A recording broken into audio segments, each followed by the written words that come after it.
चलिए बेटा, good morning. तो आज की क्लास में हम लोग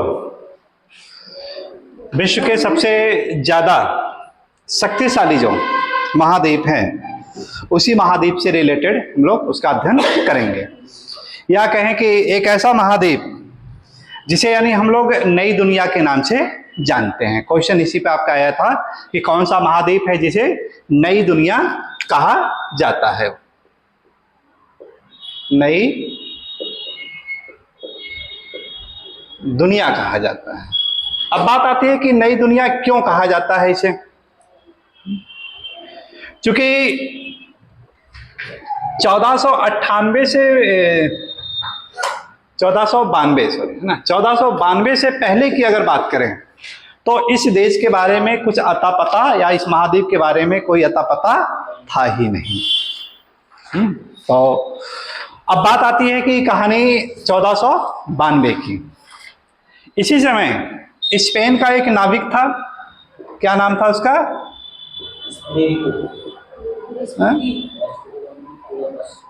कोलंबस। कौन था?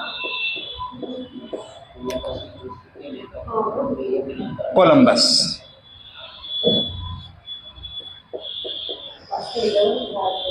इसने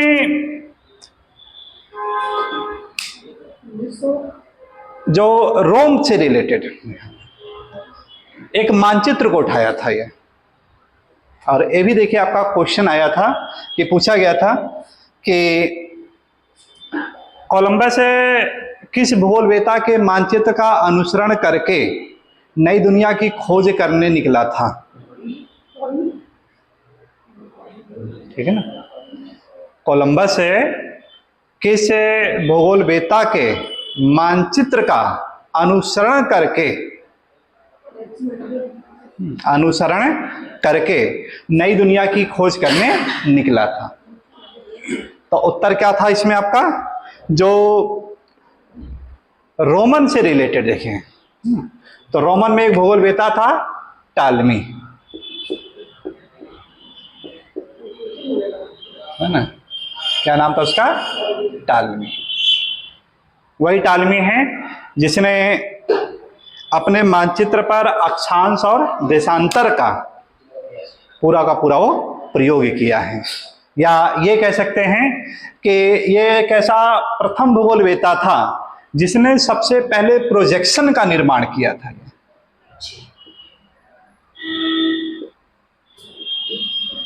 प्रोजेक्शन यानी प्रक्षेप, और उसी प्रक्षेप पर इसने विश्व का मानचित्र बनाया था।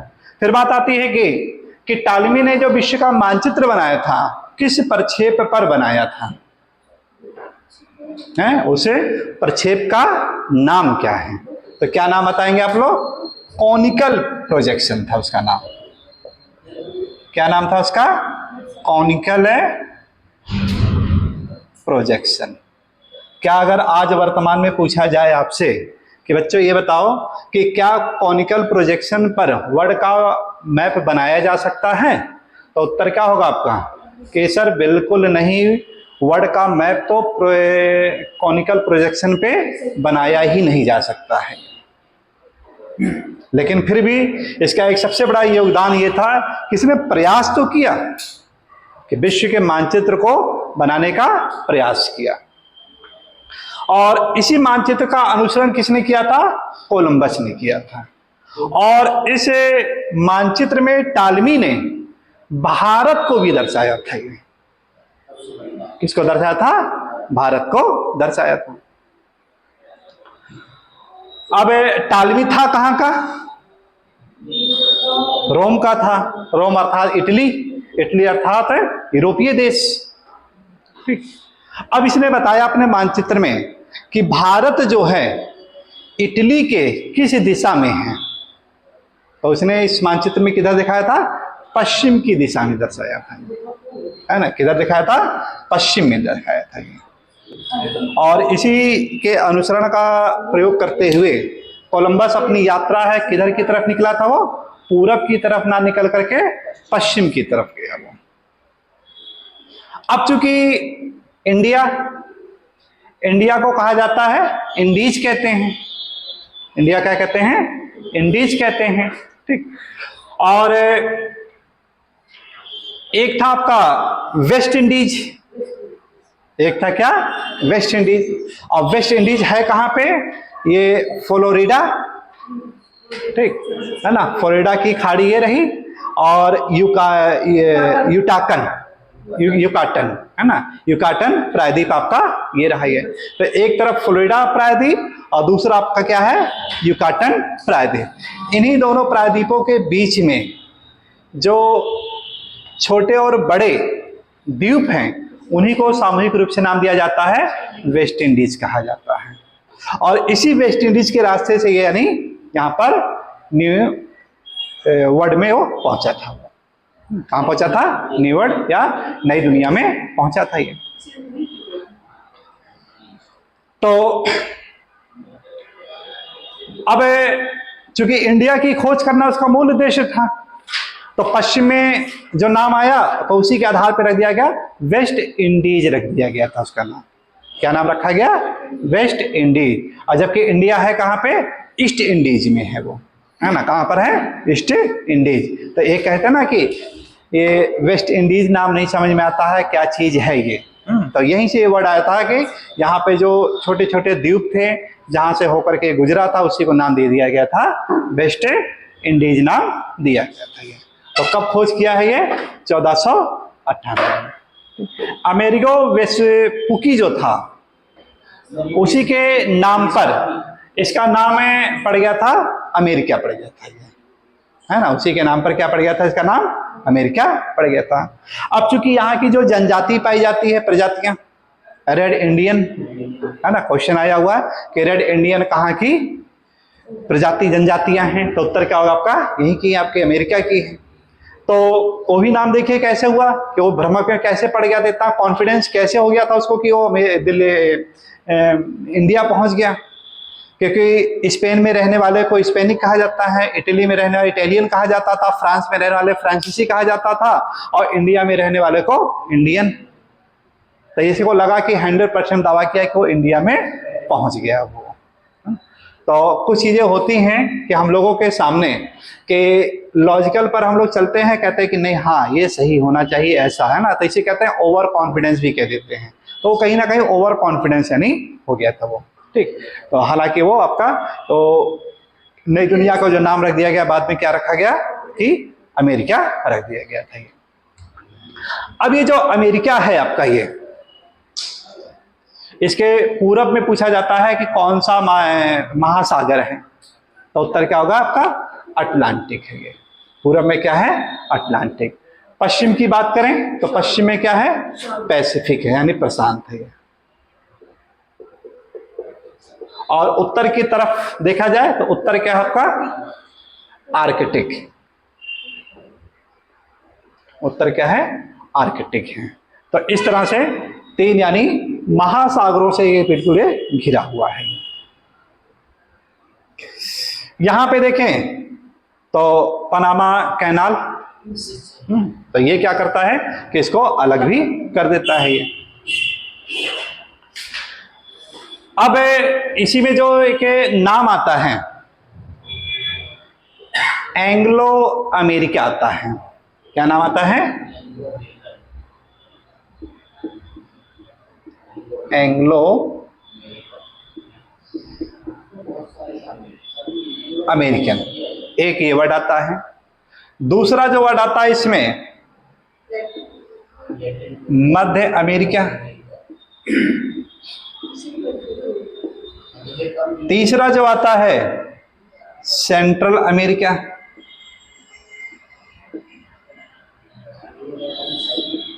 Central America. और चौथा जो आता है लैटिन अमेरिका। ये 4 चीज आते हैं इसमें। काफी कंफ्यूज भी होता है इसमें कि बहुत ज्यादा इसमें समस्याएं भी आ जाती हैं कि कैसे इसको याद करें, भूल जाते हैं ये सब चीजें। तो ये जो नाम रखा गया है ये कुछ और नहीं है, भाषाओं के ही नाम पे रखा गया है। ये किसका है? आधार जो बनता है वो क्या है? भाषा। यानी एंग्लो अमेरिका की बात करें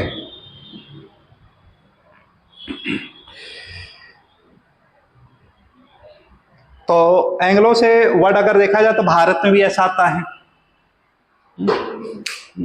जब चुनाव होते हैं सांसद से रिलेटेड तो वहां पे दो, है ना, एंग्लो इंडियन को यानी वहां पे नियुक्त किया जाता है। फिर राजा राम मोहन के समय की बात करें तो वहां पे जो एंग्लो भाषा था उसका स्कोप बढ़ा था कि कुछ लोग यानी चाहते थे कि यहाँ का जो एजुकेशन होना चाहिए वो प्राइमरी का यहाँ के यानी मूल भाषा के रूप में होना चाहिए, मूल इंडिया की भाषा में। और कुछ लोग कहते नहीं, उसकी जो पढ़ाई कैसी होनी चाहिए, एंग्लो भाषा में होना चाहिए। राजा राम मोहन जैसे राय एंग्लो भाषा को काफी ज्यादा समर्थक भी दिए थे। और आज भी कहीं ना कहीं हम लोग क्या कर रहे हैं, अपने बच्चों को इसी भाषा की तरफ यानी मोड़ रहे हैं, पाश्चात्य संस्कृति की तरफ ले जा रहे हैं हम लोग। ठीक, तो एंग्लो जो वर्ड आया है वो यूके से आया है। वो कहां से आया है? यूके से आया है। कि मतलब विश्व के जिन जिन देशों पर या जिन जिन क्षेत्रों पर यूके का अधिकार था, यूके का उपनिवेश था, या ये कह सकते हैं जहां पे ब्रिटिश लैंग्वेज बोली जाती है। कौन सी लैंग्वेज बोली जाती है? ब्रिटिश लैंग्वेज बोली जाती है। उसी को नाम दे दिया गया था, एंग्लो नाम दे दिया गया था। उसे क्या नाम दिया गया? एंग्लो नाम दिया गया। मतलब अब उत्तरी अमेरिका में देखें हम लोग तो उत्तरी अमेरिका के लगभग 80% से ऊपर जो क्षेत्र था उस पर किसका अधिकार था? यूके का अधिकार था। 80% से ऊपर वाला जो क्षेत्र था। एक नदी थी आपकी रियो ग्रांडे नदी, है ना, एक नदी है, उस नदी का नाम क्या है? Rio Grande river. कहां पर है ये? रियो ग्रांडे नदी है कहां पे? तो हाँ, यहीं पर आएंगे आप लोग तो यहीं पे आपको नजर आएगा कैलिफोर्निया की खाड़ी ये, और ये आपका जो युकाटन प्रायद्वीप है ये, इसी के यहीं पे देखिएगा आपको रियो ग्रांडे नदी नजर आ रही होगी। ऐसे मिल गया कि नहीं आप लोगों को? हाँ, हाँ। तो युकाटन प्रायद्वीप से थोड़ा उत्तर में चलेंगे ये ऐसे, और ये आपका ऐसे रियो ग्रांडे नदी। अब रियो ग्रांडे नदी से जो ऊपर वाला जो अपर वाला जो पार्ट था ये किसके अधिकार में था? ये यूके का उपनिवेश था। किसका था? यूके का उपनिवेश था। यहाँ पे जो लैंग्वेज बोली जाती थी वो कैसी बोली जाती थी? ब्रिटिश लैंग्वेज बोली जाती थी। कैसी बोली जाती थी? British language. और इसलिए यहाँ का जो कल्चर था इनके यानी कल्चर से काफी ज्यादा सुमेलित खाने लगा, और इसलिए इसको नाम दे दिया गया था एंग्लो अमेरिका नाम दे दिया गया था। इसे क्या नाम दिया गया? Anglo America. फिर बात आती है कि सर कि एंग्लो अमेरिका में कौन कौन से यानी देश आते हैं? तो यहाँ पे दो देश हैं आपके, एक है आपका कनाडा और दूसरा कौन सा आपका? यूएसए। ठीक, ये दोनों देश किस में आ जाते हैं? एंग्लो अमेरिका के अंतर्गत आ जाते हैं। यानी ये कह सकते हैं 80% से ऊपर वाला जो क्षेत्र है ये क्या है? इसी के अंतर्गत आपका आता है ये। अब मैक्सिको से लेकर के जो पनामा नहर वाला जो एरिया था ये, है ना, पनामा नहर वाला जो एरिया है पनामा तक का ये, इसे जो नाम दिया जाता है इसे कहते हैं हम लोग मध्य अमेरिका कहते हैं इसे, है ना। इसे क्या नाम देके कहते हैं हम लोग? मिडिल अमेरिका कहा जाता है इसे, मिडिल अमेरिका, मध्य अमेरिका। तो कहां से कहां तक है आपका ये? रियो ग्रांडे नदी। देखिए पॉलिटिकल को भी लेकर के साथ साथ क्या करना है आपको? फिजिकल को भी लेके चलना है। पॉलिटिकल तो आपको बहुत याद है कि मैक्सिको से लेकर के पनामा तक था, ठीक है ना, लेकिन इसी को फिजिकल की भाषा में क्या कहेंगे? रियो ग्रांडे नदी से लेकर के पनामा नहर तक, पनामा नहर तक यहां पर जो उपनिवेश था वो या तो स्पेन वालों का था, या तो इटली वालों के था, या तो फ्रांसीसी की कॉलोनी हुआ करती थी। ठीक, तो ये एरिया क्या नाम दिया गया इसी को? मध्य अमेरिका नाम दिया गया। इसी में क्या नाम दिया गया? मध्य अमेरिका। अब इस मध्य अमेरिका का जो सबसे ज्यादा शक्तिशाली जो देश था वो कौन था? मैक्सिको था। कौन सा देश था? मैक्सिको। मैक्सिको के बारे में बताया जाता है कि इतना ज्यादा शक्तिशाली था कि 1845 में यूएसए को चैलेंज दे दिया था ये, है ना। 1845-46 के आसपास देखा जाए यूएसए और मैक्सिको के बीच में युद्ध होता है। और युद्ध का परिणाम क्या होगा कि मैक्सिको का उत्तर वाला जो पोर्शन है, रियो ग्रांडे से उत्तर वाला जो पोर्शन है, वो किसके अधिकार में चला जाता है? यूएसए के अधिकार में चला जाता है वो। तो इस तरह से उसके क्षेत्र में काफी ज्यादा वृद्धि भी हो जाती है ये।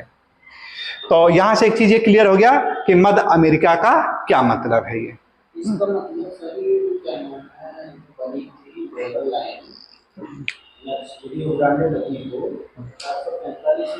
बस पकड़ लिए आप, है ना। 46 से 45-46 की दोहरा हार हो रही है, और वहीं पर क्या है, इसकी सीमा बना दे रहे हैं रियो ग्रांडे नदी को, कि रियो ग्रांडे से उत्तर वाला जो मैक्सिको का पार्ट है अमेरिका के कब्जे में चला गया, यूएसए ने अपनी सीमाओं को बढ़ा लिया। ठीक, और उसके दक्षिण वाला जो पोर्शन है मैक्सिको यानी अपना एक अलग देश के रूप में आ गया। ठीक, तो आपका जो यूजीसी में जो पेपर है पॉलिटिकल ज्योग्राफी, ठीक, तो पॉलिटिकल ज्योग्राफी के वो सब हिस्से होते हैं ये सब चीजें, कि कैसे कैसे इसका विस्तार हो रहा है, कैसे यानी सीमाएं बढ़ रही हैं, है ना, कि फिजिकल रूप में कैसे सीमाओं का निर्माण किया गया है, सीमांकन, ये सब चीजें। तो यहाँ से आपका एक मध्य अमेरिका आएगा। ठीक, अब मध्य अमेरिका का सबसे शक्तिशाली देश कौन बताया गया? मैक्सिको। क्या नाम बताया गया? मैक्सिको। तो युकाटन प्रायद्वीप देखिएगा, युकाटन प्रायद्वीप, और इसी युकाटन प्रायद्वीप से जो दक्षिण वाला जो पोर्शन था ये यहां तक का जो एरिया था ये मैक्सिको का भाग था ये। किसका भाग था ये? मैक्सिको का ये भाग था ये। अब मध्य अमेरिका में से जो सबसे ज्यादा शक्तिशाली देश था उसको हटा दीजिए। ठीक, उसको हटा दीजिए, जो सबसे पावरफुल यानी कंट्री था। अब जो रिमेनिंग बच गया वो क्या नाम दिया गया उसे? सेंट्रल अमेरिका कहा जाता है, केंद्रीय अमेरिका नाम दिया गया उसे, केंद्रीय अमेरिका नाम दिया गया उसको। ठीक, अब बात आती है कि ये जो केंद्रीय अमेरिका है इसमें छोटे छोटे देश हैं, उसमें क्या है? छोटे छोटे देश हैं। वो देश याद नहीं होते हैं, बहुत भूल जाते हैं वो। तो जब हम लोग ग्रेजुएशन में पढ़ते थे और यहीं सलोरी में रहते थे, नहीं आज आपको ट्रिक बता देंगे, जिंदगी भर याद रखेंगे, है। जैसे हम लोग याद किए थे उसी ट्रिक के द्वारा, तो वो आप याद रहेगा ये। तो सलोरी में हम लोग रहते थे और ग्रेजुएशन कर रहे थे इलाहाबाद यूनिवर्सिटी से। तो उस समय जो बात आई थी कि मकान मालिक जहाँ पे हम लोग रहते थे, तो उस मकान मालिक का एक, जब भी आते थे तो एक शर्त रहता था कि भैया ऐसा है कि साल भर तक हम किराया नहीं बढ़ाते हैं, साल भर के बाद ही बढ़ाते हैं। उसमें किराया भी बहुत कम हुआ करता, ज्यादा नहीं, 400-500 में रूम मिल जाते थे। अब किराया कितना बढ़ाता था वो? 100 रुपए बढ़ाता था वो, है ना। कितना बढ़ाता था? 100 रुपए यानी बढ़ा देता था वो। ठीक, और उसने हर रूम में बेल लगाया हुआ था वो, घंटी लगाया हुआ था। ठीक, और जब वो बेल लगाया था तो उसका बस एक तरीका होता था कि जैसे एक तारीख आती थी तुरंत क्या करता था वो? बेल यानी बजाता था वो। और जब बेल बजाता था तो बच्चों से यही कहता था क्या मेरा बेटा मुझे किराया नहीं देगा? तो कोई बच्चे हैं जो होते थे दे देते थे, जो नहीं हो पाते थे अंकल जी ऐसा भी नहीं हुआ है, मंगा रहे हैं, आजा कोई बात नहीं, कोई बात नहीं, मेरा बेटा रहे, कोई दिक्कत नहीं, कोई तकलीफ ना हो, कोई तकलीफ हो तो तुरंत मुझे बताना। तो वो इस तरह से यानी अपना करता था। और बेल लगाने का एक दूसरा और पर्पज हुआ करता था कि वो टुल्लू बंद कर देने की बात आती है, टुल्लू ज़्यादा चलने नहीं दिया था कि ठंडी में है कि टुल्लू को ज़्यादा नहीं, तुरंत बेल बजा करके यानी वो क्या करता, टुल्लू बंद करा देते थे। तो कुछ इसी कहानी से अगर को रिलेट करें हम लोग तो ये आपको ये जो सेंट्रल अमेरिका है, केंद्र अमेरिका, आपको ये याद हो जाएगा। ये जैसे देखिए इसी में जो आपका एक देश आपका है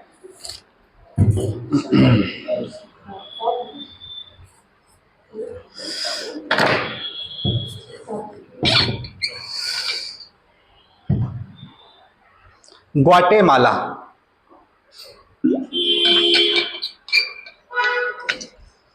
ग्वाटेमाला यही उत्तर से आपका शुरू होगा, देखिएगा सबसे उत्तर में आपको क्या मिलेगा, ग्वाटेमाला, यहीं से आपका ये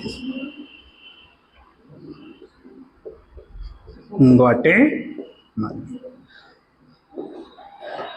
तो ग्वाटेमाला का मतलब मकान मालिक को ले लिया जाता था, है ना। ग्वाटेमाला का मतलब क्या है, मकान मालिक हो गया। और इसका बस एक काम क्या था, गेट को खटखटाना। क्या करता था, जैसे 1 तारीख हुआ सुबह सुबह यानी गेट को खटखटाना शुरू किया। और कैसे खटखटाता था, नॉक नहीं करता था, बेल के द्वारा, है ना, क्योंकि इसने बेल लगा रखा था।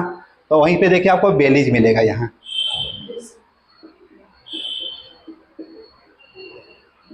वहीं पे क्या मिला, बेलीज मिल गया ये। अब जब देखिए ये बेल को बजाया तो डिमांड क्या करता है कि वही जो वार्षिक किराया होता है, साल्वाडोर, है ना, साल भर का, कि जैसे बोलता है कि 1 साल हुआ, अब आपका 100 रुपये इंक्रीज हो जाएगा, 500 है, 500 से 600 हो जाएगा, है ना।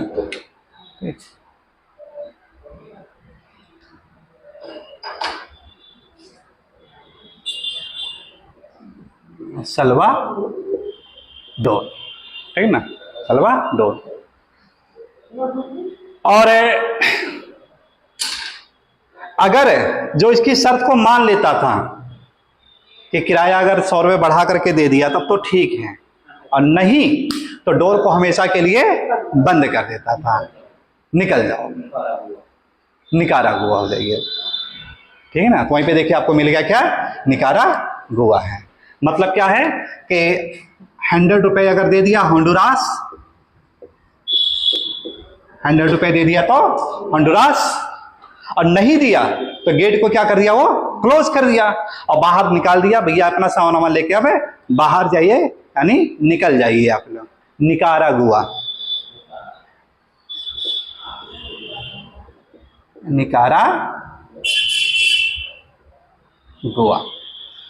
तो ये उसका तरीका था कि अपने रूम रेंट का क्या करता था, कॉस्ट हमेशा इंक्रीज करता था। किसका क्या करता था, कॉस्ट को इंक्रीज करता था, यानी कोस्टारिका। वहीं पे देखिएगा आपको क्या मिला, कोस्टारिका भी मिल गया आपको।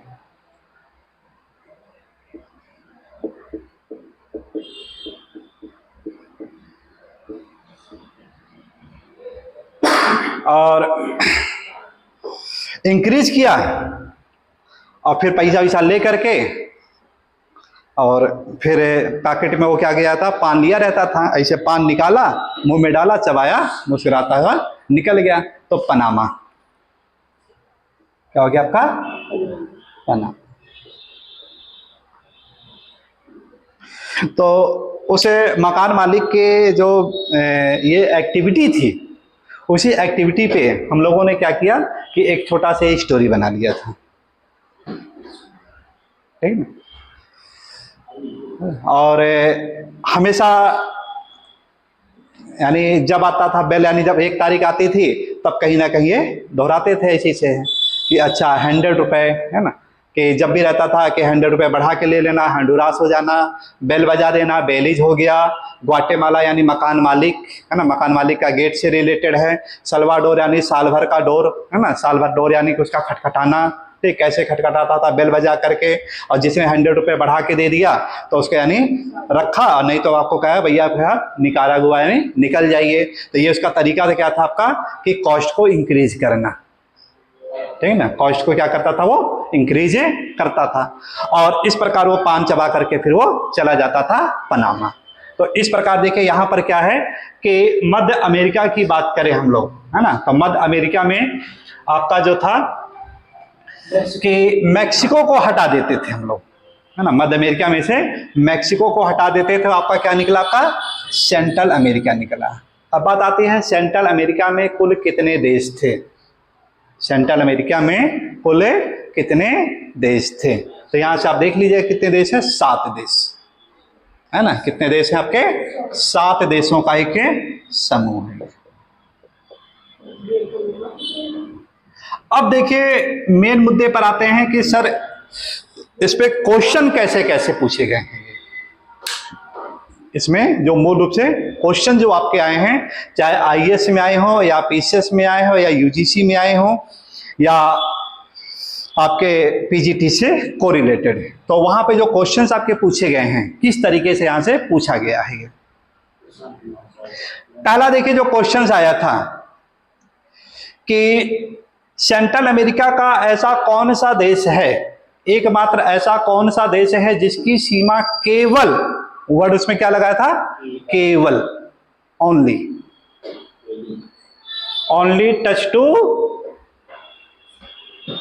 अटलांटिक ओशियन है ना, कि केवल किससे टच करता है, अटलांटिक महासागर से टच करता हूं।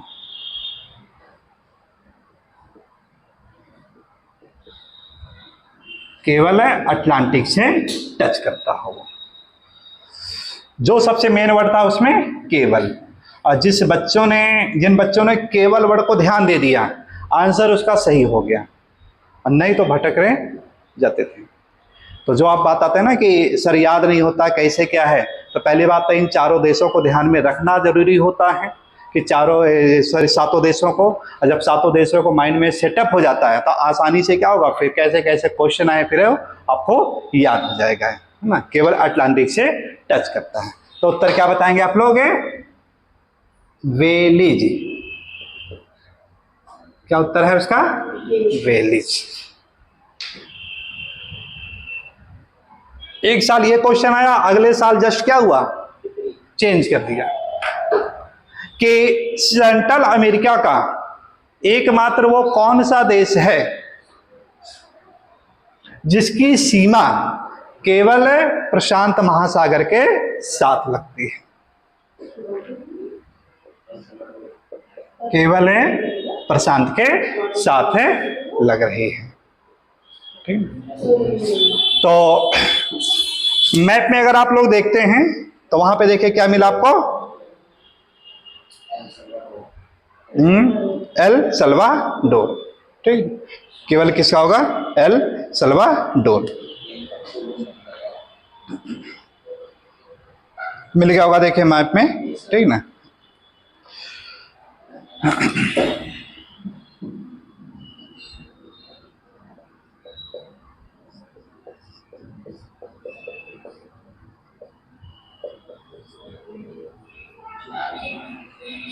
El Salvador.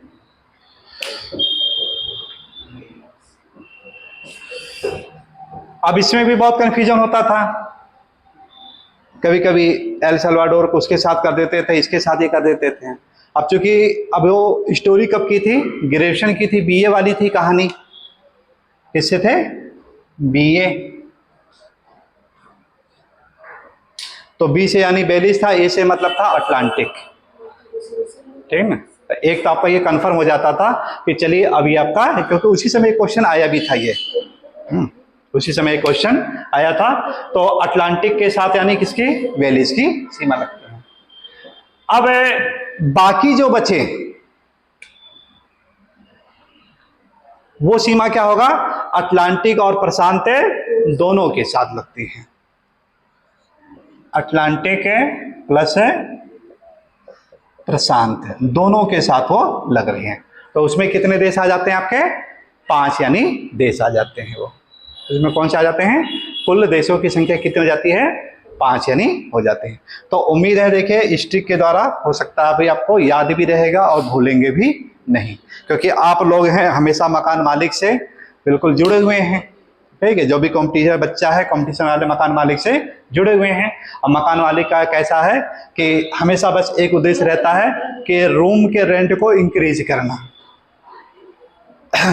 अब वो कौन कौन से बहाने हो सकते हैं, कभी या तो वाटर को बहाना ले लेते हैं, कभी यानी बिजली को बहाना ले लेते हैं, कभी आपके रूम की डेंटिंग पेंटिंग करवा देते हैं, या कभी क्या होता है कि पुराने किराएदार को निकाल करके नए को ले आते हैं। ये सब क्या होता है, एक रवैया होता है, इंक्रीज करने का तरीका होता है।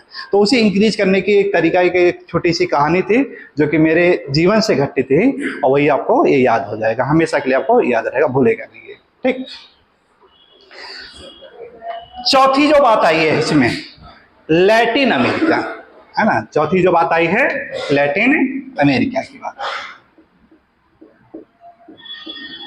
लैटिन अमेरिका, जो रियो ग्रांडे नदी है, रियो ग्रांडे नदी दक्षिण अमेरिका का सबसे दक्षिणतम भाग कौन सा है, दक्षिण, जो क्वेश्चन आपका आया था कि दक्षिण अमेरिका का कि सबसे दक्षिणी या सबसे दक्षिणतम भाग है वो कौन सा है।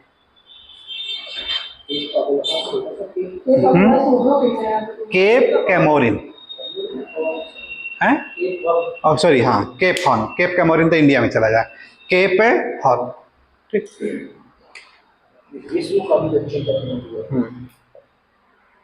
केप है। तो रियो ग्रांडे नदी से लेकर के केप हॉर्न वाला जो भाग होता है वो, इसी को यानी नाम दिया जाता है लैटिन अमेरिका कहा जाता है। यानी यहां पर रियो ग्रांडे नदी से लेकर केप हॉर्न वाला जो पार्ट था वहां तक आपका ब्रिटिश लैंग्वेज नहीं बोला जाता था, वहां पे कौन सी लैंग्वेज बोली जाती थी, लैटिन अमेरिका बोली जाती थी, इसलिए उसका नाम ही पड़ गया क्या, लैटिन अमेरिका। या दूसरे शब्दों में कहें कि जो मध्य अमेरिका है वो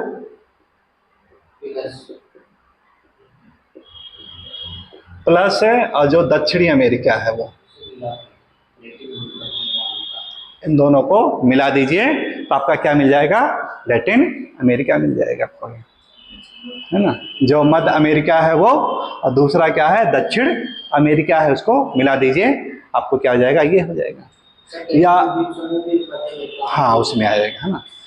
और या ये कह सकते हैं मैक्सिको से लेकर के,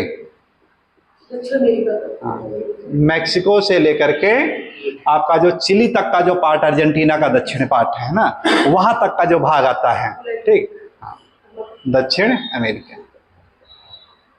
ये भी आपका सही है। या ये कह सकते हैं Mexico plus central America, central America, और प्लस क्या हो जाएगा दक्षिण अमेरिका। किसी भी रूप में कहें तो सबका आंसर क्या होगा आपका, ये सही है, ठीक है ना, सभी का है आपका ये सही है। अब जिस रूप में अगर ये पूछा जा सकता है उस रूप में क्या कर सकते हैं, इसका आंसर आप लोग आसानी से दे सकते हैं।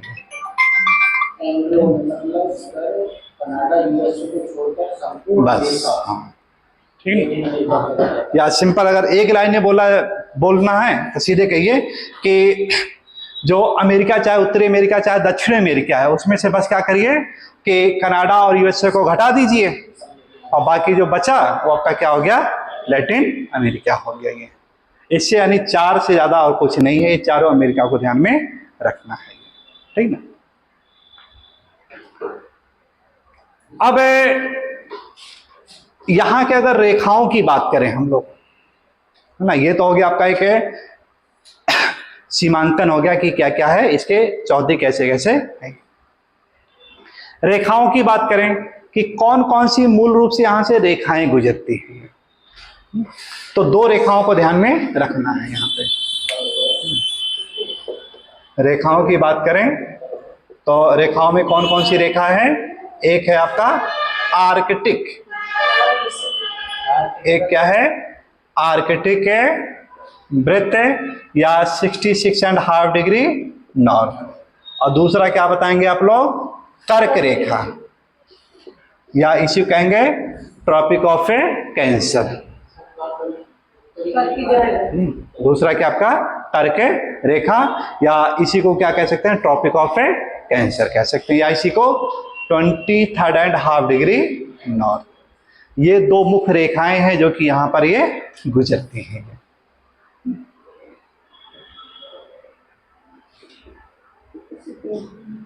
ये 66.5 डिग्री नॉर्थ हो गया आपका ये, और इधर वाला जो पोर्शन है ये आपका हो जाता है 23.5 डिग्री नॉर्थ, यानी दो रेखाएं इस तरह से गुजर रही हैं। अब बात आती है कि इन दोनों रेखाओं को ध्यान में रखना क्यों है जरूरी। हर चीज के पीछे यानी एक कारण जरूर देखना है। मतलब क्या है कि वही 3W भूगोल में हमेशा इसको लेकर के चलना है। व्हाट, वेयर और व्हाई। क्या है, कहां है और क्यों। क्या है मतलब रेखा है, कहां पर है आपका, ये एक उत्तर में है और एक आपका दक्षिण की तरफ है। अब फिर बात आती है कि वाई, क्यों, है ना, कि अगर इसी क्यों का आंसर कर ले तो ये कई चैप्टर को आपको जोड़ देता है कि इसी रेखाओं के आधार पे हम लोग यहाँ के जनजातियों का पूरा अध्ययन कर लेते हैं। ठीक है ना, इसी वे, क्योंकि जो भी जनजातियां पाई जाती हैं वो क्या होगा आपका, इन्हीं रेखाओं के आसपास आपको मिलेगी। ठीक, आर्कटिक रेखा के सहारे जनजातियां पाई जा रही हैं और कर्क रेखा के सहारे यहां पर भी आपको जनजातियां देखने को मिलती है। तो एक जो जनजातियां हैं, जनजातियों का जो चैप्टर है वो आपका वो कंप्लीट हो जाता है, क्योंकि कर्क रेखा के जो पश्चिमी वाला जो भाग है जहां पे मरुस्थल पाए जाते हैं, सोनेरन मरुस्थल, ठीक, तो उस मरुस्थलीय क्षेत्र में क्या होगा, जनजातियां। क्यों, क्योंकि वहां की जो क्लाइमेट है नॉर्मल पॉपुलेशन के लिए, नॉर्मल पीपल के लिए सुटेबल है ही नहीं।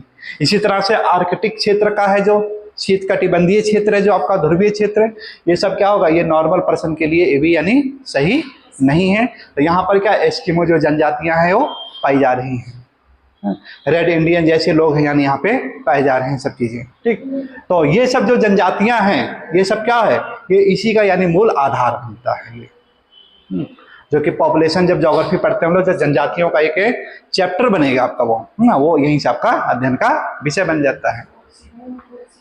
फिर दूसरा जो है आपका जनजातियों के साथ साथ जनसंख्या,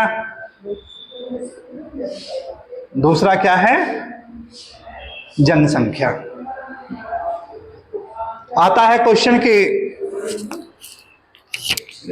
चालू नहीं किया गया इसको, अच्छा चालू है। जनसंख्या की बात करें हम लोग तो जनसंख्या में देखिए क्या होगा, एक आता है कि डेंस पीपल, एक होता है रेयर पीपल, कि एक है जहां पे जनसंख्या घनत्व काफी ज्यादा होता है और एक होता है जहां पे जनसंख्या क्या होगी, बहुत ही कम पाई जाती है। तो यहां पर क्या होगा कि आपके कम जनसंख्या वाले, न्यून जनसंख्या घनत्व वाले ये क्षेत्र मिल जाते हैं आपको ये, ठीक है ना। तो वो भी आपके रेखाओं के बेस पर ही है ये, मतलब आर्कटिक रेखा के सहारे क्या होगा, जनसंख्या घनत्व निम्न होगा आपका। इसी तरह से इस रेखा के सहारे कर्क रेखा के जो पश्चिमी वाला जो क्षेत्र होगा वहां पर भी जनसंख्या घनत्व क्या होगा आपका, कम ही यानी पाया जाएगा, मरुस्थल पाया जाता है। तो पॉपुलेशन भी आपका ये कंप्लीट हो जाता है। फिर तीसरा जो आता है पर्यावरण, जो कि बहुत ही संवेदनशील मुद्दा है आपका ये। आर्कटिक रेखा और कर्क रेखा के सहारे यानी कहां का पर्यावरण कैसा होगा वो यानी भली भांति समझ में आ जाता है। जैसे पर्यावरण प्रदूषण की बात करें तो क्या आर्कटिक रेखा पर पाया जाएगा, नहीं पाया जाएगा।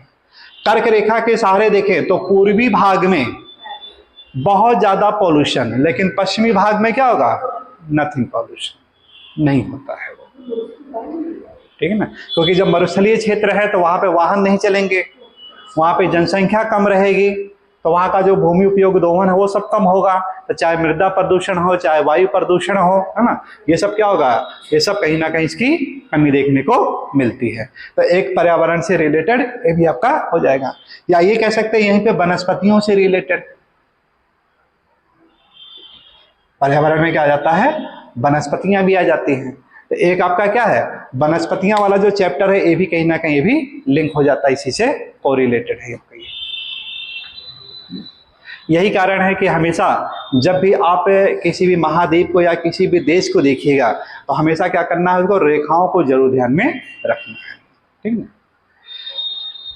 इन दोनों रेखाओं के अलावा दो और यानी महत्वपूर्ण रेखा है यहाँ की।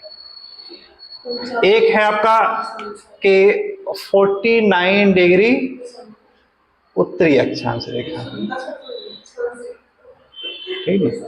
कौन सा है आपका 49 डिग्री उत्तरी अक्षांश रेखा। यहां से देखें हम लोग ऐसे, जो ये वाला पार्ट है ऐसे मुड़ा हुआ है, यहीं से आपका देखिए 49 डिग्री ऐसे 49 से रेखा ये गुजर रही है। अब ये रेखा क्या करती है कि कनाडा और यूएसए के बीच की सीमा बना देती है ये।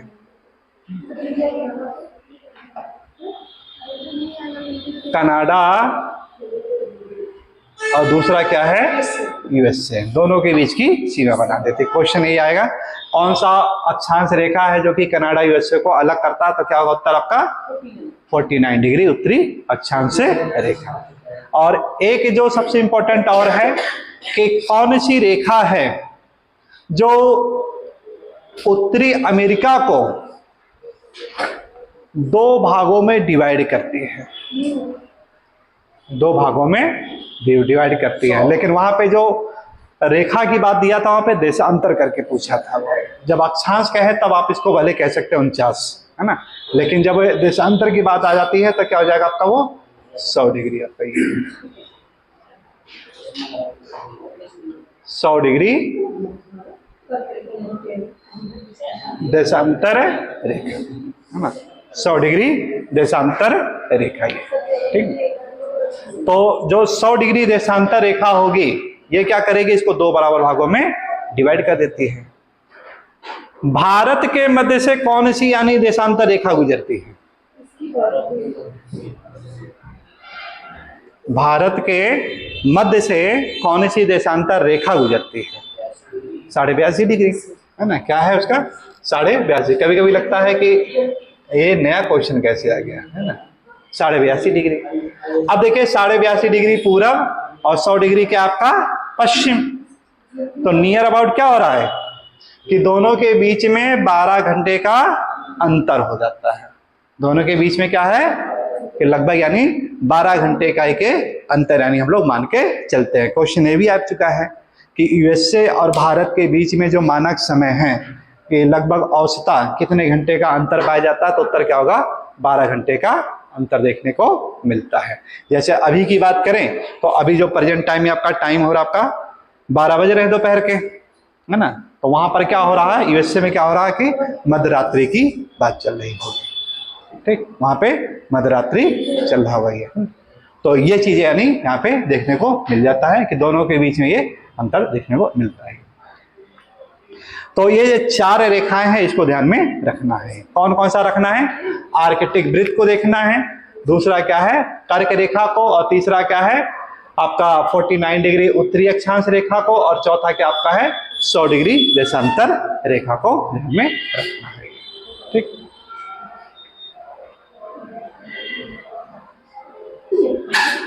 अब बात आती है कि विश्व का जो इतना जो सक्षम देश है यूएसए, यूएसए इतना ज्यादा पावरफुल है क्यों?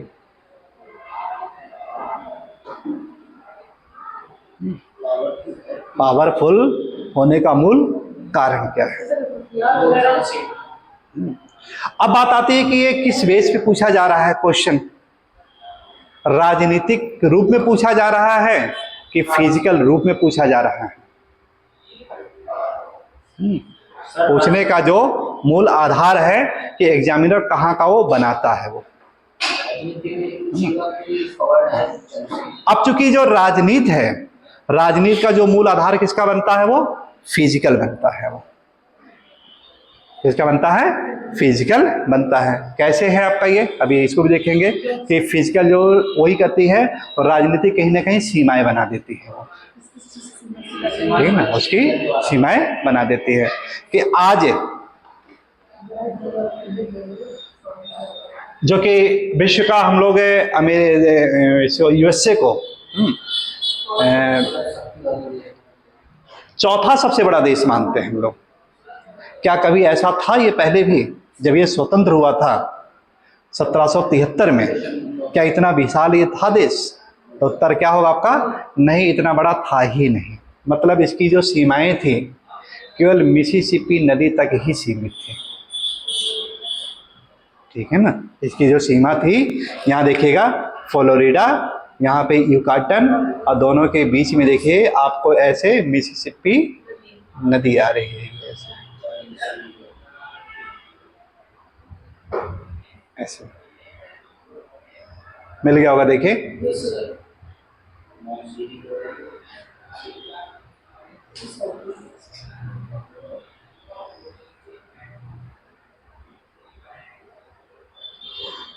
उत्तर में मानचित्र में देखिएगा जहां पे है आपका ये मिनीसोटा, क्या नाम है,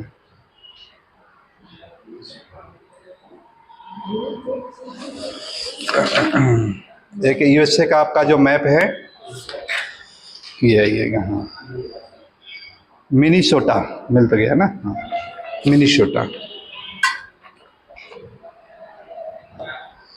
और इसी मिनीसोटा में इटास्का झील, यहीं पर है इटास्का झील।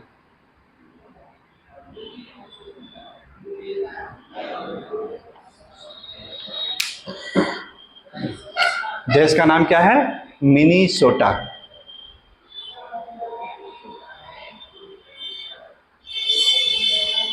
और झील का नाम क्या है? इटास्का। क्वेश्चन आ चुका है इसमें भी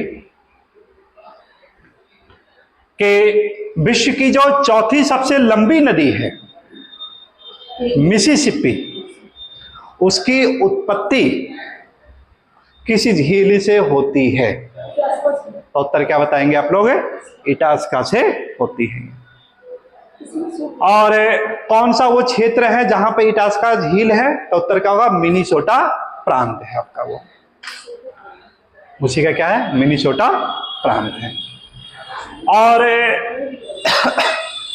ये नदी जो है कई प्रांतों के बीच की सीमा भी बनाती है ये। अब जब यूएसए जब स्वतंत्र हुआ है 1776, 4 जुलाई को अपना स्वतंत्रता दिवस मनाता है ये, 4 जुलाई 1776। तो उस समय जो इसकी सीमाएं थी बहुत ही कम थी, केवल मिसिसिपी नदी के पूर्व तक ही केवल ये सीमाएं थी। आज अगर यूएसए की बात करें हम लोग, विश्व का चौथा जो सबसे बड़ा प्रांत है, उसकी सीमा मात्र कितनी थी? केवल इतना ही था आपका ये। बाद में उसने क्या किया कि अपनी सीमाओं को बढ़ाना शुरू किया, यहां तक कि उस समय फ्लोरिडा भी इससे अलग था, फ्लोरिडा भी इसकी सीमा में नहीं आता था। फ्लोरिडा को बाद में यानी अपना प्रांत बनाया है वो। टेक्सास सर ये दिख नहीं रहा है इटास्का झील। है इटास्का नहीं दिखा रहा होगा, मिनीसोटा प्रांत में है ना। हाँ उसमें नहीं दिखा रहा होगा। ठीक, तो गूगल मैप पे देखिए, वहाँ पे आपको नजर आएगा इटास्का झील, उसमें आएगा ये। ठीक, हाँ क्योंकि क्वेश्चन आया था आपका, इटास्का झील आ चुका है ये, है ना। जिसपे नाम नहीं लिखा वही है, ठीक है ना, जिसपे नाम नहीं लिखा है वही आपका उसमें पे लिख लीजिएगा, इटास्का झील। ठीक, तो जब स्वतंत्र हो रहा है तो इसकी सीमा केवल यहीं तक थी। यूएस मतलब क्या है कि स्वतंत्रता के समय ये मिसिसिपी जो नदी थी वो क्या करती है कि इसका यानी एक फिजिकल डिवीजन बना देती है। ये क्या बना देती है? फिजिकल डिवीजन बना देती है, भौतिक विभाजन बना देती है। उसके बाद धीरे धीरे इसने क्या किया कि यूएसए का जो सबसे बड़ा प्रांत था टेक्सास, ये भी क्वेश्चन आ चुका है कि इसके मूल भूभाग का सबसे बड़ा प्रांत कौन सा है, तो उत्तर क्या होगा? टेक्सास।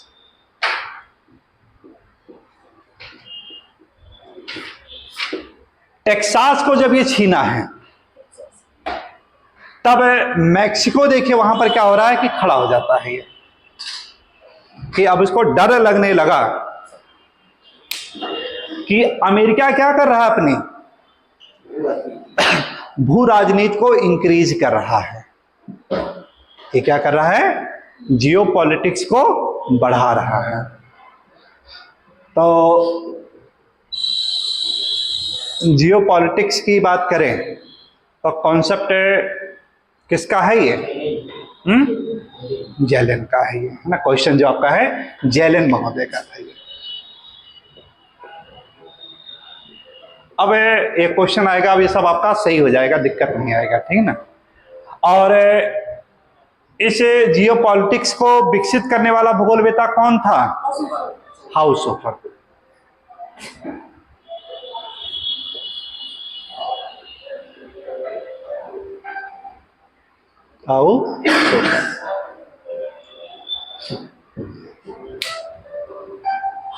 हाउसहोफर और शेफर में अंतर पता है?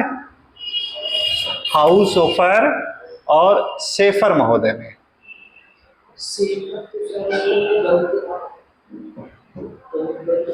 कल का वीडियो नहीं देखे हैं? कल के वीडियो में डाले 8 मिनट का था, उसको जितना देखेंगे उतना कम है, बहुत ज्यादा उसमें है आपका। 8 मिनट के वीडियो में कम से कम थॉट से रिलेटेड 100 से ज्यादा आपको क्वेश्चन मिल रहे हैं उसमें, है ना। हाउस शेफर और शेफर, तो शेफर वही है जो कि 1950 के दशक में भूगोल में अपवादवाद पुस्तक जो आती है इसकी, एक्सेप्शनलिज्म इन ज्योग्राफी, खूब आती है क्वेश्चन, है ना। भूगोल में अपवादवाद किसे कहा गया है, तो उत्तर क्या होगा आपका? यही शेफर।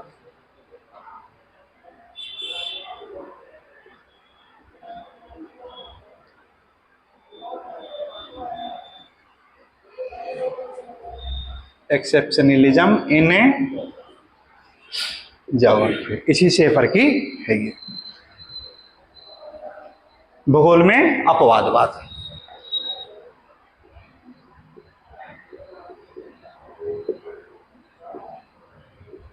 अपवाद है, ठीक। तो एक आपके हाउसहोफर जो कि जियो पॉलिटिक्स को डेवलप किए हैं, लेकिन जन्मदाता कौन है जियो पॉलिटिक्स का? जेलिन महोदय था ये, ठीक। हाउसहोफर जो है ये हिटलर के समकालीन, हिटलर के समकालीन, दोनों ने जो सुसाइड किया था साथ ही में, ठीक। नेट में खूब आया क्वेश्चन अपवादवाद के जनक का। फिर बात आती है कि अपवादवाद का जनक किसे कहा गया है?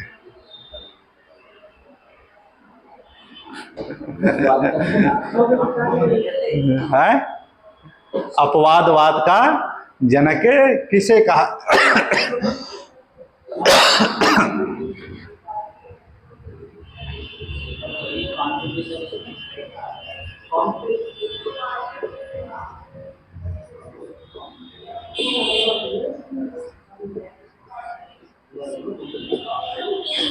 अपवादवाद का जनक किसे कहा गया है?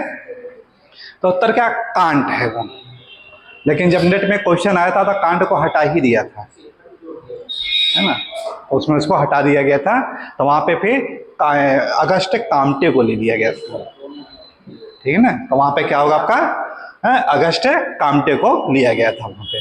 तो जहां पे जैसा क्वेश्चन आए, कांट को भी जानते रहिए, है तो कांट ही मेन रूप से, क्योंकि यही आपका इस विचारधारा को काफी ज्यादा बढ़ाए हैं ये। तो अगस्ट काम्टे यानी वहां पे काफी महत्वपूर्ण हो जाते थे ये।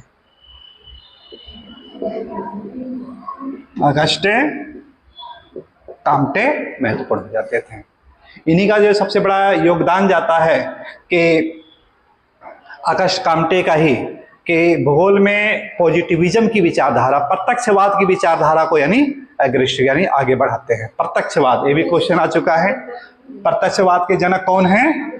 August Comte. प्रत्यक्ष यही भूगोलवेता हैं जिन्होंने ये सोशलिज्म, फादर ऑफ इन्हें समाज को कहा जाता है ना। हाँ, सोशल क्या है, सोशलिज्म, है ना, कि जो जनक के रूप में जाने जाते हैं, ये क्या है? अगस्ट काम्टे को कहा जाता है। समाजशास्त्र, ठीक ना, फादर समाजशास्त्र के जनक कौन है? Auguste Comte. यानी यही भूगोल, यही है जो सबसे पहले इन्होंने मनुष्य को इंटरकनेक्टेड करने के लिए बात किया था। सोसाइटी को आपस में एक दूसरे से कोरिलेशन करने की बात की गई थी, ठीक। और फिर आगे चल करके यही क्या होता है कि समाज को पर्यावरण के साथ इंटरकनेक्ट किया गया था ये। तो यहां से सोफर और सेफर के बीच में अंतर ध्यान में रखिएगा। तो बात आई थी कि टेक्सास प्रांत, है ना, कि जब 1845 में जब टेक्सास प्रांत पर अटैक किया, तो इसकी जो भू राजनीति थी अमेरिका की जब बढ़ने लगी, मैक्सिको को डर हो गया वहीं पे कि अब वो दिन दूर नहीं है कि ये क्या करेगा कि हमारे ऊपर भी अटैक कर देगा। और ज्यादा देर नहीं हुआ, 1 साल के बाद ही उसने क्या किया? मैक्सिको के ऊपर अटैक कर दिया। और जब मैक्सिको के ऊपर अटैक कर दिया तो मैक्सिको का जो उत्तर वाला जो पोर्शन था पूरा का पूरा वो अपने कब्जे में कर लिया, नियंत्रण में कर लिया। मतलब रियो जो ग्रांडे नदी थी उसको क्या कर दिया? उसको अपना एक जो फिजिकल रूप में देखा जाए उसको एक सीमा बना लिया। तो इस तरह से कि इसकी जो जियो पॉलिटिक्स थी, जब स्वतंत्र हो रहा है तो मिसिसिपी नदी तक, फिर बाद में इसने क्या किया? मिसिसिपी से लेकर के जो रॉकीज माउंटेन था वहां तक की सीमा को बढ़ाया। रॉकीज माउंटेन की जो सीमा थी, टेक्सास प्रांत को जीता तो यहां तक बढ़ा लिया इसने। इसमें लुसियाना प्रांत आता है इसका, देखिए वहीं पे जहां पे टेक्सास से मिसिसिपी नदी गिरती है, लुसियाना मिल गया होगा, है ना, लुसियाना, ठीक। बहुत ही फेमस है। क्वेश्चन आया है आपका ये कि विश्व का सबसे बड़ा जो पंजाकार डेल्टा है किस प्रांत में बनता है? लुसियाना। तो इस प्रकार देखिए क्या हो रहा है कि ये इटास्का झील से लेकर के आपका ये लुसियाना प्रांत तक का जो एरिया है ये, है ना, बहुत ही एक लंबे के रूप में आ जाता है। लगभग इसकी जो लंबाई आ जाती है ये 6275 किलोमीटर। कितनी आ जाती है? 6275 किलोमीटर ये है। तो कैसे कैसे अपनी ये सीमाएं बना रहा है ना, सीमाओं को इंक्रीज कैसे कर रहा है, अपने जियो पॉलिटिक्स को कैसे यानी ये अप्लाइड कर रहा है ये, ठीक। तो एक तरफ पश्चिम की तरफ जियो पॉलिटिक्स देखिए क्या हो रहा है, अमेरिका की बढ़ रही थी, वहीं ईस्ट की तरफ देखा जाए तो चाइना। समझ में आ रहा ना? दोनों देखिए एक दूसरे के पैरेलल चल रहे हैं भी ये। एक तरफ जियो पॉलिटिक्स ये अपनी बढ़ा रहा है तो दूसरी तरफ यानी जियो पॉलिटिक्स चाइना अपनी ये बढ़ा रहा है। यानी एक तरफ क्या कर रहा है ये मिसिसिपी नदी जो नदी है ये, और दूसरा आपका देखिए क्या है, विश्व की जो तीसरी सबसे लंबी नदी यांगसी नदी, यांगसी नदी वो। तो अब चूंकि दोनों ही जो थे ये सब क्या थे, जैसे चाइना के व्यापार के लिए वृद्धि के लिए यांगसी नदी काफी ज्यादा महत्वपूर्ण थी, वही काम ये करता था यूएसए का। कि नौगमन काफी ज्यादा है। बताया जाता है कि इसका जो प्रवाह क्षेत्र अपवाह क्षेत्र है बहुत ही बड़ा है। 50 में से 31 जिलों में 31 राज्यों में इसका प्रवाह क्षेत्र है ये मिसिसिपी का। तो इसीलिए जो क्वेश्चन आपका आया था कि इसकी जो शक्ति का जो मूल आधार है कौन, तो उत्तर क्या बताएंगे, यही मिसिसिपी नदी ही। इसका अपवाह क्षेत्र 31 प्रांतों में, हाँ, इसका जो अपवाह क्षेत्र कितना है, 31 प्रांतों में है ये। ठीक, तो इस प्रकार मैक्सिको के बीच में जब युद्ध हुआ तो जो रियो ग्रांडे नदी थी ये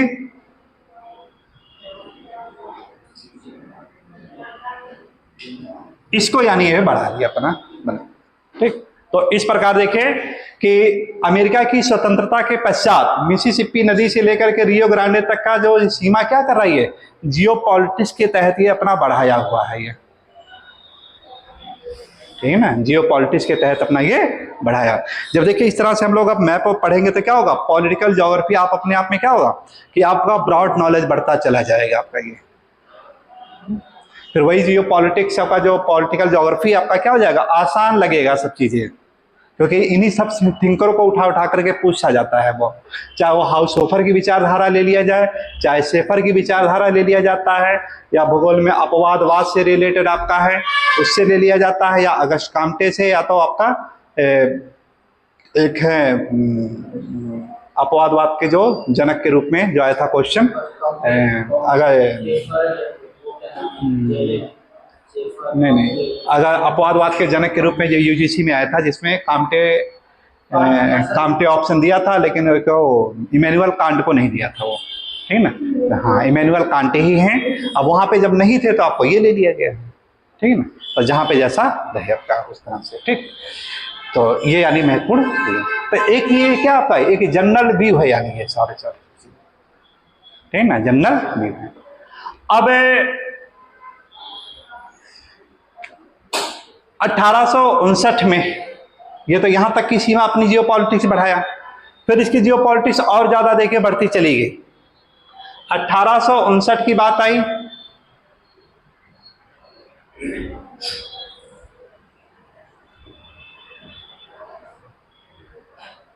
जो ये वाला भाग था अलास्का, ये क्षेत्र था अलास्का जो कि रशिया का हिस्सा करता था। 1859 सॉरी में क्या किया, ये यूएसए को बेच दिया बहुत ही कम कीमत पे। और इसके 100 साल के बाद ही जब मात्रात्मक क्रांति अपने काफी ज्यादा आगे बढ़ रही थी, जो बर्टन की विचारधारा है, ठीक ना, तो उसी मात्रात्मक क्रांति का जो परिणाम था आपका रिमोट सेंसिंग और जीआईएस को डेवलप करना। क्योंकि क्वांटिटी रिवोल्यूशन, तो वहां पे क्वांटिटी रिवोल्यूशन क्या करता था, यही जो रिमोट सेंसिंग था, जीआईएस क्या कर रहा, हर चीज के क्वांटिटी यानी बिल्कुल एक सही से यानी साक्षात उसको बता देता था। तो उसी का परिणाम था। तो 1950-60 के दशक में जब रिमोट सेंसिंग यानी डेवलप होना शुरू हो रहा है, तो उस समय क्या करता है कि ये अपना इसको 49वां प्रांत बना लेता है। ये इसे क्या किया है, 49वां प्रांत बना लिया है। और फिर इसके बाद यहां पे एक आपका हवाई द्वीप है, जहां देखिए कर्क रेखा है, कर्क रेखा के पास में देखिएगा हवाई द्वीप होनोलुलु जिसकी राजधानी है। ठीक, तो इसको भी क्या कर रहा है कि अपनी भू राजनीति को यानी बढ़ाते हुए इसको भी अपना क्या कर देता है, 50वां प्रांत घोषित कर देता है। क्योंकि यही आपका है कि जब जापान इस पर अटैक करता है, ये जापान इस पे क्या कर रहा है, अटैक करता है। तो यूएसए देखिए इतना शक्तिशाली होने का जो मूल है कारण क्या है, ये सीमाएं इसकी सुरक्षित है।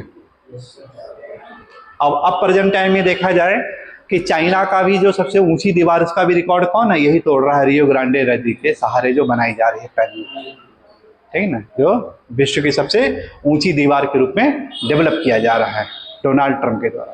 ठीक ना, तो वो आपका एक दीवार है, ये क्या कर रहा है, इसके सीमाओं को और सुरक्षित कर दे रहा है। दूसरा है कि दो बड़े महासागरों के साथ इसका जो है तटीय क्षेत्र लग रहा है अटलांटिक, और ये तटीय क्षेत्र क्या कर रहा है, इसके बंदरगाहों को विकास कर रहा है। यानी एक तरफ यूरोप जैसे देश को यानी इसको जोड़ रहा है, और दूसरा प्रशांत महासागर वाला जो तट है एशिया वाले देश के साथ यानी जोड़ रहा है। सुरक्षित भी है। क्यों सुरक्षित है? क्यों? क्योंकि इतना ज्यादा ये लंबी दूरी है कि कोई यहां पर अटैक इतने जल्दी कर ही नहीं पाएगा। इधर से यूरोप है काफी ज्यादा दूरी पर है, तो इधर आपका एशिया भी काफी ज्यादा दूरी पर है। तो ये सब चीजें क्या है, ये इसकी यानी सीमांकन जब सुरक्षित है, सुरक्षा होने की वजह से ये क्या कर रहा है कि अपने हर चीज में, चाहे इकोनॉमिकल दृष्टिकोण है, चाहे राजनीतिक है, चाहे सामाजिक है, हर दृष्टिकोण से क्या कर रहा है, अपने आप को इंक्रीज यानी बढ़ा रहा है।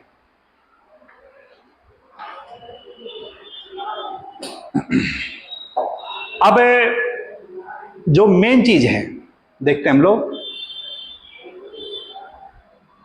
एक क्वेश्चन और आता है कि विश्व का सबसे जो लंबा तट है किस देश का है।